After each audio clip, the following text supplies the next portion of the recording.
The fifth cranial nerve is the gateway to understanding the patterns of dystonia that have to do with the head, the neck, and the entire body. Hello and welcome to Hope for Dystonia. My name is Shmuel. This video is really special, and it is particularly important if you have dystonia anywhere in your head and neck, in your face, in your mouth, and if you have generalized dystonia all over your body. That is the kind of dystonia that I had. It started over here and it spread throughout the body, making my right side extremely tense and painful. And it used to make my life impossible. I got my life back through the Hope for Dystonia method, which I now share in the Hope for Dystonia Self-Healers Academy. So you are very welcome to check that out by clicking on the link in the description below. You'll be guided to the 8 steps of the Hope for Dystonia Recovery Roadmap, so you can get a taste of what this method is all about. And then you can see if you want to join us and really take charge of your healing. Now, to today's video, we are going to look at the cranial nerves. And we're going to look at one particular cranial nerve that is really crucial for dystonia in general, but for those particular kinds of dystonia in particular. We are talking about the fifth cranial nerve. The fifth cranial nerve lives here in the jaw and in the face. It has a number of functions. One of them is sensation in the face and in a number of places. And another one is the function of the jaw in terms of chewing and the position of the jaw relative to the cranium and the upper cervical vertebrae. And the fifth cranial nerve lives in an ecosystem, right, of 12 pairs of cranial nerves, left and right. And these are really crucial fundamental pathways in the nervous system. They are the ones that really govern how the body understands itself and its place in the world. And they are the ones that get dysregulated and imbalanced when we are exposed to trauma, right? So when we are exposed to a lot of developmental psychological trauma, for example, we become chronically nervous and we grind our teeth. And the fifth cranial nerve is the one that we learn to fire excessively. And when we have trauma that is physical, anatomical, like the one that I experienced together with the developmental trauma, we can have trauma that directly impacts the fifth cranial nerve. So when we have an imbalance in our occlusion, right, in the way we close our teeth, that ends up teaching our nervous system to fire the fifth cranial nerve in different ways, in ways that are imbalanced. And so when we have oromandibular dystonia, for example, what we see is that we are firing the fifth cranial nerve in imbalanced ways, right? So, for example, more on one side than on the other. And when we have other kinds of dystonia, for example, cervical dystonia, it's all about our 11th cranial nerve, right, that lives in the neck, and sometimes other nerves that are relevant for that particular expression of dystonia. But really, what we see with cervical dystonia is that often it actually starts with the jaw, right? Even when we're not necessarily aware of it. We know that we have an imbalance in the neck, but if we look deeply, we understand that there's actually an imbalance that starts over here. And so the jaw sits in a way that is asymmetrical, the condyles sit in a way that is imbalanced, so the ends of the jaw bones press more on one side than on the other. And what we end up seeing is that the position of the jaw leads to a series of compensations, and the other cranial nerves that live in that same ecosystem, including that 11th cranial nerve, end up being imbalanced. In fact, most cranial nerves plug right back here into the brainstem, right? This fundamental part of our brain that is in charge of regulating some of our most fundamental functions in the body and governs our sense of safety and so on. So really fundamental things. And so when one cranial nerve, like the fifth, gets imbalanced, we end up seeing a cascade of effects that can end up impacting the 11th cranial nerve and others that govern the muscle tone in the neck. All right. So why is the fifth cranial nerve so crucial? The fifth cranial nerve is the gateway to understanding the patterns of dystonia that have to do with the head, the neck, and the entire body.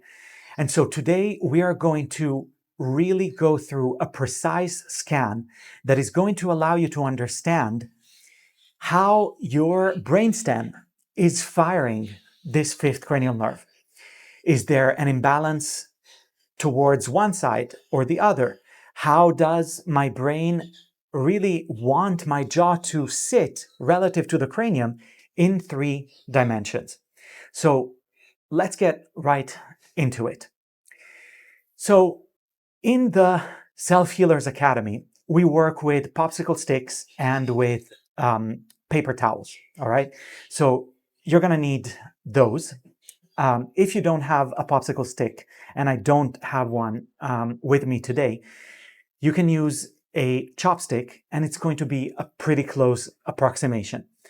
But you can certainly get your hands on some paper towels, and we're going to be using these to really look at the position of the jaw in 3 dimensions, right?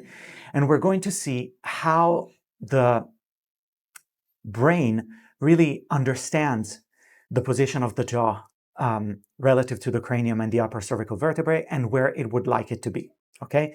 So these are the tools that we're gonna need in just a second. So let's put these tools away for just a moment and let's just close the eyes if it feels okay. And just taking a couple of deep breaths in and out of the belly.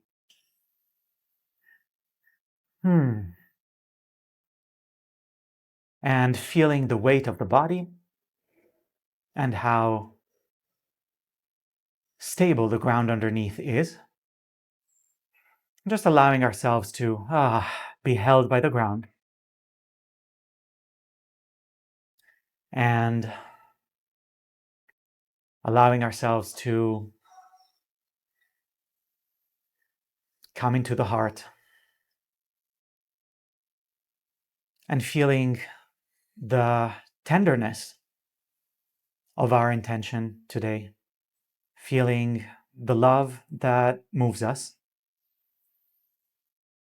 to get to know the body from a place of curiosity and care rather than a place of understanding that is purely intellectual or a place of control. We are here to learn from the body and understand so that we can respond with more wisdom.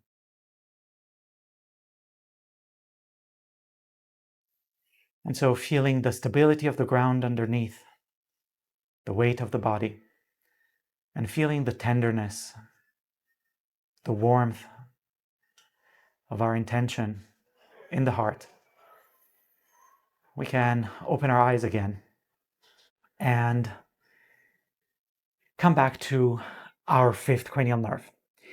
And the first thing that I'd like you to do is to bring your teeth together, right? And bring your hands to your face and your head. And with your teeth together, what I would like you to do is begin to scan your face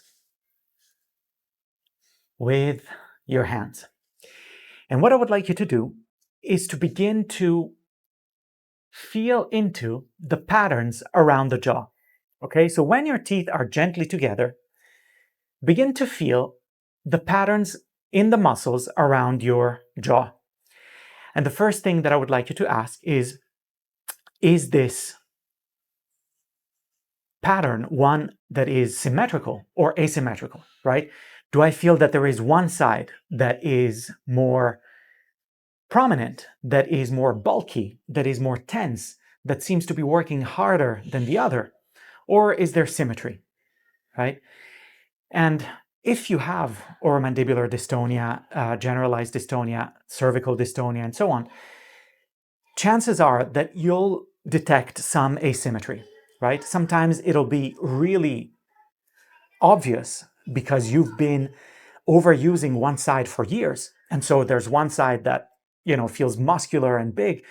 And sometimes it'll be more subtle, right? Like there's more tension on one side than there is on the other.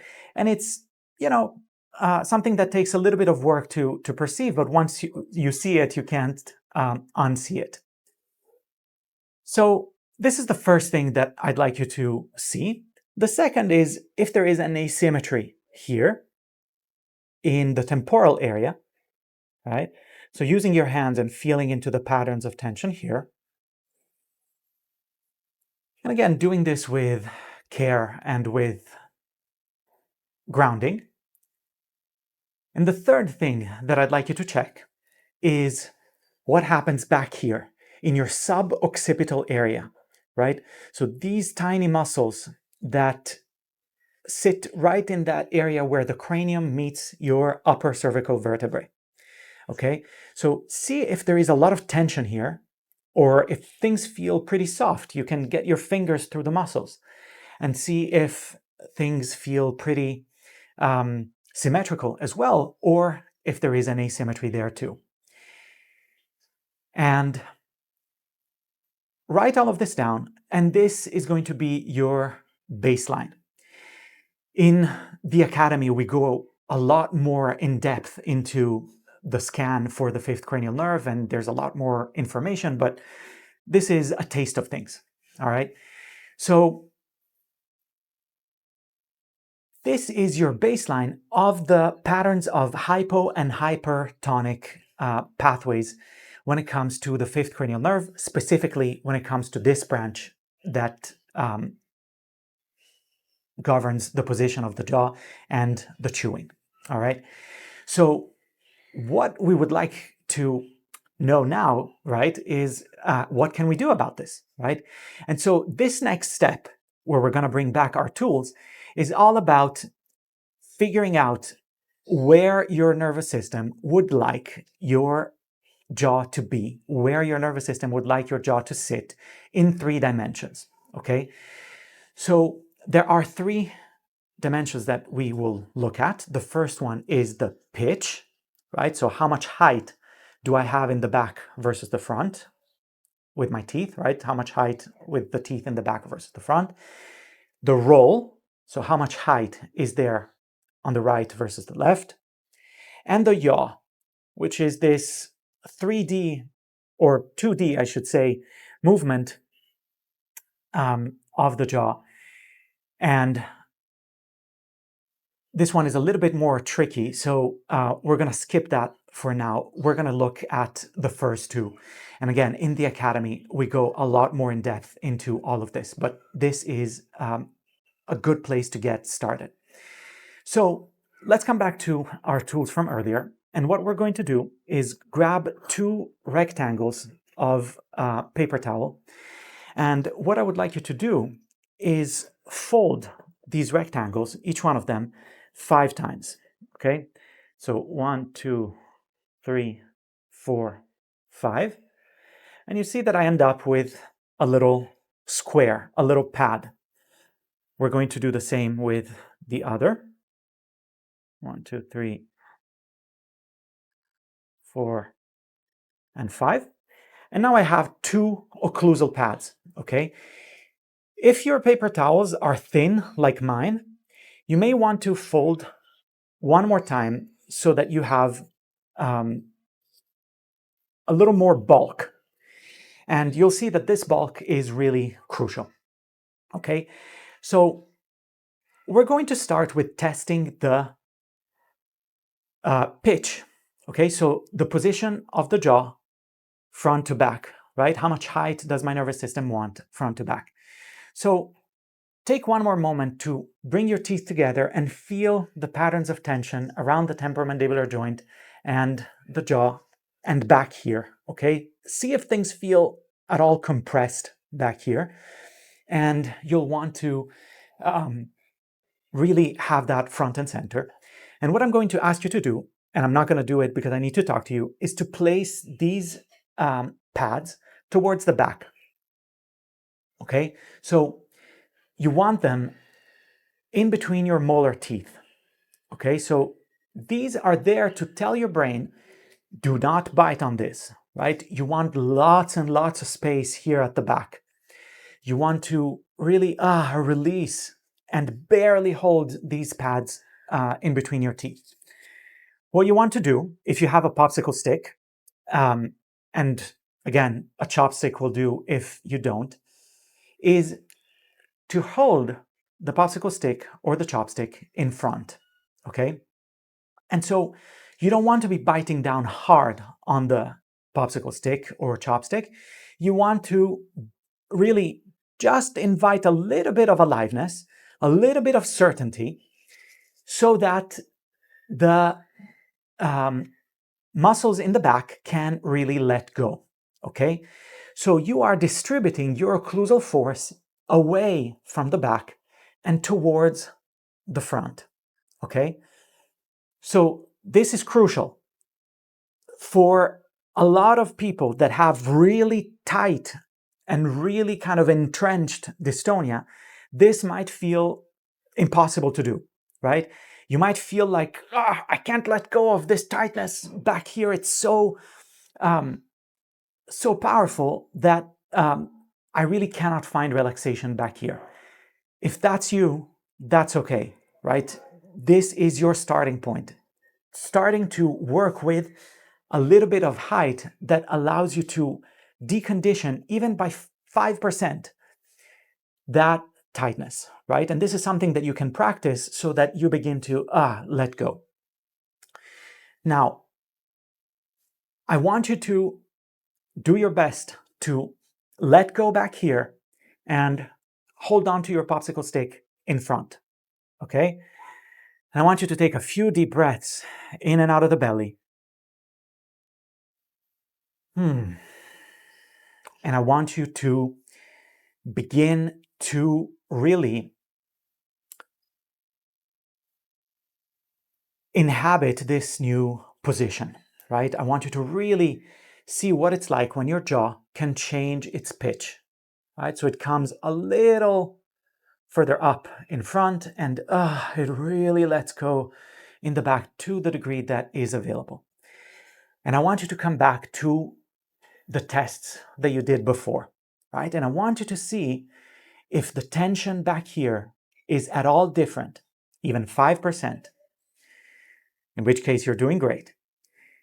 And if it's more, then wonderful, right? Your brain is ready to try on a new pattern to a significant degree with just a quick little input. So you're doing wonderfully, right? If you recognize a big release here.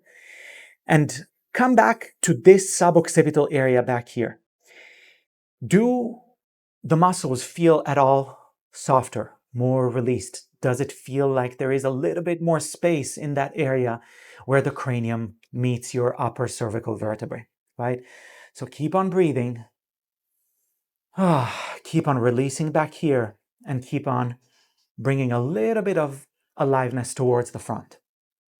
So this is a way for you to immediately realize if the pitch of your jaw is off, right? If your brain actually would like this to be different, okay? So that's the pitch. This is crucial information. And then in the academy, what you'll see is that you get to really learn how to repattern this, right? How to teach your brain to inhabit the new pattern by default, okay? And how you can be sovereign if you choose to go to a dentist and have an appliance made that will change the position of the jaw and bring it closer to what you feel is right, Okay, so all of that is in the Academy, including something wonderful called the OEG, the Occlusal Adjustment Evaluation Grid, where you get to really determine the criteria that make an occlusal adjustment with an appliance or, an adjustment on your teeth directly with composite, what makes it good, what brings you closer to what your nervous system wants, versus what is just, an adjustment that reflects the idea that the practitioner has of where you should be, but not actually what your nervous system wants. Okay, that is really important. So, now let's look at the second of the three dimensions, and that is the roll. Okay, so with the roll, you'll want to look at the side, if there was one, that was bulkier, that was stronger, that was more tense, that was doing more work. You want to bring a little bit of height to that side. Okay, so you want to bring one of your occlusal pads, and you want to place that pad in between the molar teeth on that side that was stronger and bulkier. If there wasn't a side that felt bulkier, you can try alternatively the two.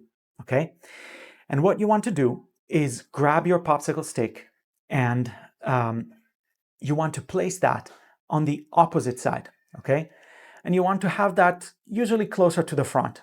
Okay, and you want to bite down on that gently. You want to have some aliveness on your popsicle stick, and you want to have lots and lots of space where you have your pad. Okay, so the pad is there to tell your brain, let go, release. This is just a place to create space. And the other side is where I want to have a little bit of aliveness, a little bit of strength, a little bit of power. But again, something gentle, not something that recreates more dystonia, right? So just some certainty there. And I invite you to take a few deep breaths again. Lots of space where I have my pad and gentle stability where I have my popsicle stick. And coming back with the hands to scan and seeing if I am able to create more balance in that way, right?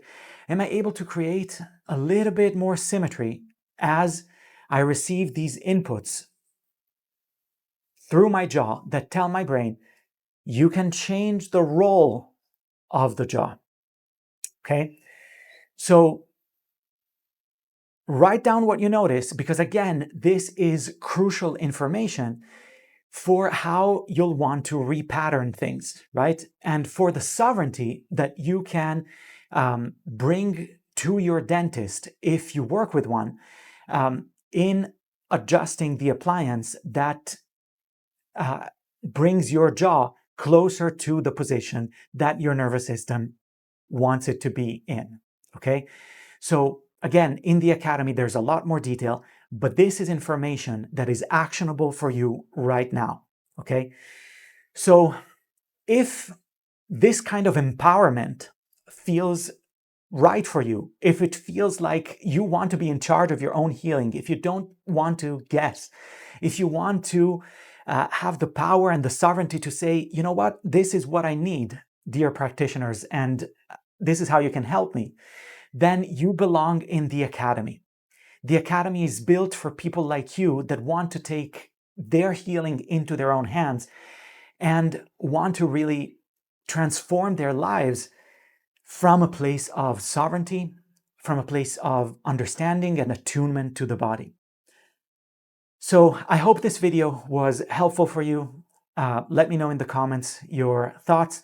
Click on the link in the description below to get a further taste of the system, the method of Hope for Dystonia, and the 8 steps of the recovery roadmap.